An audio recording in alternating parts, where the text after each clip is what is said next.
Shalom jemaat Tuhan, selamat pagi semua. Tuhan Yesus baik, Tuhan mengasihi kita. Mari kita memuji Tuhan.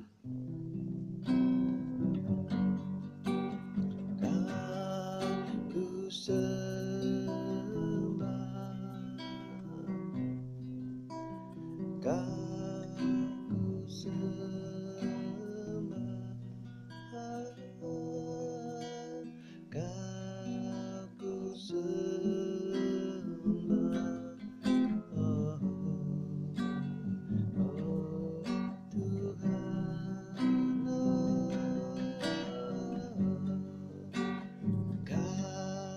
ku sembah, ku sembah.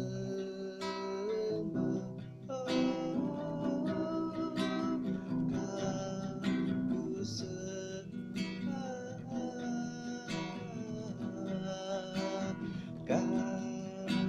ku sembah.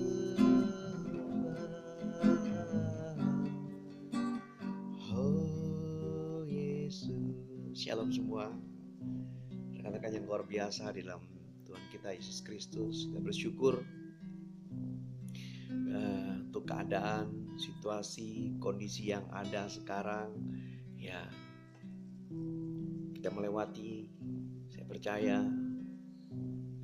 Tuhan beri kekuatan buat kita melewati semua. Ya, karena Tuhanlah yang mengatur semua hidup setiap kita. Kita tidak berpatokan dengan keadaan atau situasi, tapi hidup kita ini diatur oleh janji-janji Tuhan. Puji Tuhan luar biasa. Kita bersyukur hampir 4 bulan ya. Dan kita ketahui dengan situasi yang ada, dengan kondisi yang ada, Tuhan sedang mengajar setiap kita. Mengajar apa? Mengajar kita untuk lebih dekat kepada Dia, lebih mengasihi, lebih cinta, lebih sayang Dia. Ya, dengan keadaan sekarang, ya,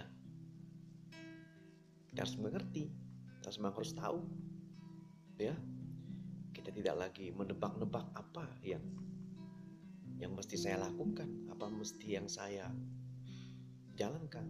Satu hal yang mesti kita lakukan, yang mesti kita ketahui adalah kita harus lebih dekat lagi dengan Tuhan. Pertanyaannya, bagaimana harus dekat dengan Tuhan? Satunya adalah berdoa. Dalam doa ada suatu penyembahan. Doa dan berdoa pada Tuhan. Tentunya kita harus belajar semua.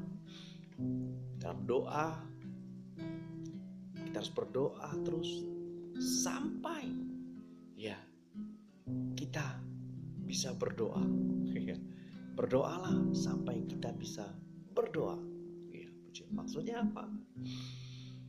Berdoalah dengan tidak terhenti-henti, ya, atau berdoa dengan tidak henti-hentinya di hadapan Tuhan. Puji Tuhan, saya percaya di dalam doa ada suatu kekuatan yang luar biasa. Ya, mungkin kita pernah membaca bagaimana kejadian tentang Nuh, ya, di Kejadian 8. Waktu peristiwa air bah, ya, di situ setelah peristiwa itu Tuhan, ya, saya percaya inisiatif Tuhan, ya, setiap penyembahan itu inisiatif Tuhan. Ya, saya percaya ini inisiatif daripada Tuhan untuk Nuh membangun mezbah. Di Kejadian 8 ayat 20, di situ Nuh mendirikan mezbah bagi Tuhan. Dia mengambil binatang-binatang untuk dipersembahkan. Dan apa yang terjadi di situ? Kejadian 8 itu menjawab semuanya, bahwa waktu Nuh mempersembahkan, ya, mezbah, korban, membuat mezbah dan mempersembahkan korban-korban itu, dan Tuhan mencium bau harum. Dan intinya apa yang dilakukan Nuh itu Tuhan mengindahkan semuanya dan mencium bau harum daripada persembahan daripada Nuh. Dan tidak habis di situ. Ini yang luar biasanya yang terjadi di dalam Kejadian 8. Apa yang dilakukan Nuh? Dikatakan ayat seterusnya, ya, Tuhan berfirman, ya, di dalam hatinya. Dia tidak akan membinasakan lagi setiap makhluk hidup yang ada di bumi. Ya. Dalam arti kata begini, dia berkata di dalam dirinya sendiri. Dia berfirman dengan dirinya sendiri, aku tidak akan membinasakan lagi segala yang ada. Kita tahu memang puji Tuhan luar biasa. Ya. Ini, ya, apa yang dilakukan oleh Nuh. Puji Tuhan, sekarang apa yang kita lakukan di zaman perjanjian baru? Tidak lain adalah berdoa tadi. Memuji, menyembah Tuhan. Bagaimana kita bisa berdoa? Kita sudah sering sekali banyak dan diajar bagaimana kita harus berdoa, menyembah. Ya. Tetapi satu hal yang mesti kita dan mesti belajar di Mazmur 50 atau 51, saya lupa ya. Itu dikatakan korban sembelihan hati yang hancur. Ya, intinya begini. Korban sembilan kepada Allah itu hati yang hancur dan patah remuk, tidak dipandang hina. Jadi kita harus mempersembahkan hati kita, hati yang hancur. Ya. Mesbah itu berbicara kita sendiri. Ya. Mesbah ini kita. Zaman Nuh, dia mendirikan mesbah.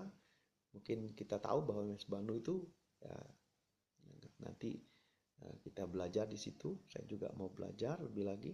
Di situ dia mendirikan mesbah seperti tungku, ya, dia persembahkan bikin mesbah itu, dan seperti tungku yang model lama kita tahu ya, ada tungku itu, ada dia bikin seperti itu ya, terus dia taruh korban-korban binatang di situ. Dan di zaman perjanjian baru, mesbah itu terjemahan bebas saya di kita, setiap manusia. Nah, korban bakaran itu siapa? Setiap hati kita yang hancur, seperti Mazmur dikatakan. Hati yang hancur, saya persembahkan. Dan Tuhan, saya percaya waktu hati yang hancur, itu Tuhan mengindahkan semuanya. Ya. Jadi ada kekuatan di dalam doa, di dalam pujian, penyembahan, ada suatu kekuatan yang luar biasa. Ya. Bayangkan di zaman Nuh aja, Tuhan berfirman di dalam dirinya sendiri. Dia berkata dengan diri sendiri, dia tidak akan membinasakan. Nah, di zaman perjanjian baru, saya percayakan lebih dahsyat lagi, karena ada Yesus. Ada Yesus duduk sebelah kanan Bapa. Amin. Haleluya. Ya, puji Tuhan, luar biasa. Ini mungkin kesaksian saya, renungan singkat. Ya. Saya, mari semua kita belajar, harus belajar. Ya, Tuhan Yesus memberkati kita semua.